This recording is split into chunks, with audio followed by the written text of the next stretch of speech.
Vilneesin Ruukissa hienointa on sen ainutlaatuinen tunnelma. Jokimaisema, ympäröivä luonto suhteessa tiilisiin konepajoihin ja historiaan. Sitten on toiminta, ihminen, aikakaudet ovat muokanneet kulttuurimaisemaa. Suomen teollinen yrittäminen alkoi täältä yli 370 vuotta sitten. 5 vuotta on kulunut, kun tulin Vilneesiin. 4. vuosisata on mennyt siitä, kun tehtaat suljettiin. Alue rapautui, toiveita oli paljon.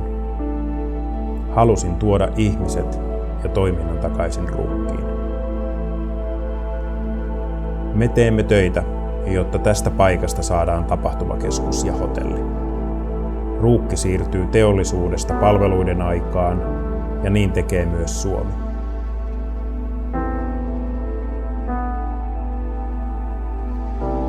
Nyt on useampi vanhoista rakennuksista kunnostettu ulkoa ja rakennettu sisältä uudestaan.